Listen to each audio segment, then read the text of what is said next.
And so, where are we as a country? Where are we as citizens looking at this? I mean, what have we just been through on this subject, right? I mean, it's one thing after what they did in 2016 to realize what Russia did, to come to terms with what Russia did, and to realize that the guy who benefited from it and arguably colluded with it had just been elected president of the United States and was going to serve for 4 years as president of the United States after benefiting from this effort to install him in office by the Russian Federation.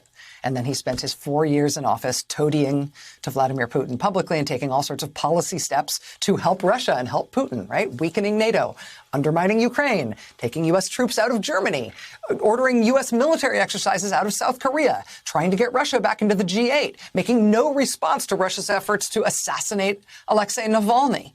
No effort to respond to Russian agents assassinating another critic of the Russian government in broad daylight in a park in Berlin. No response to Russian support for a dictatorship cracking down on its people brutally in the streets in Belarus.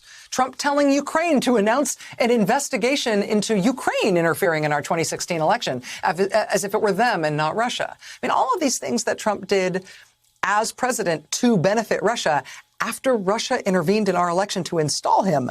I sort of still can't believe we lived through it. It was nuts. That was nuts. That was honestly nuts. It aged me 25 years in 5 years, as you can tell. But now here we are, right? 2016, we know what they did. We lived through 4 years of consequences of the beneficiary of that attack being in the Oval Office. But 4 years after 2016, they did it again. And now it's different, right? First of all, forewarned is forearmed. We knew that they did it in 2016. We expected they do it in 2020. We now know how they did it in 2020. But now there's somebody else in the White House. The U.S. government will respond without somebody at the helm of the U.S. government who appears to have been both the beneficiary and the happy beneficiary of those interventions by a hostile foreign power. And so now the question is, what's the proper response to this from a president who, isn't in on it, who's not sympathetic, who was the target of the Russian efforts this time and not the beneficiary of them? What does he do in response? Well, we've got 101 days of watching that response thus far. And so far, the response is basically much tougher talk at every level, diplomatic levels, and also at the head of state level from the U.S. toward Russia. We've also seen a couple of U.S. Coast Guard cutters circuit through the Black Sea, which was meant to be a bit of a brushback. We have also seen some sanctions from the Biden government. But mostly, and interestingly, it has been handled as a law enforcement matter and as a matter of public disclosure, right? To have the Office of the Director of National Intelligence tell us, yes, this is how Russia interfered in our election.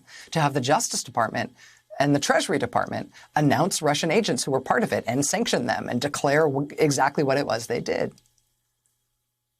But in terms of the law enforcement response, if the former president's lawyer, Rudy Giuliani, is indeed prosecuted for his role in facilitating the 2020 Russian attack to try to keep Trump in office, that really would be something. Hey, thanks for watching our YouTube channel. You should know that you can follow today's top stories and breaking news and catch up on your favorite MSNBC shows all in one place. Download the NBC News app today.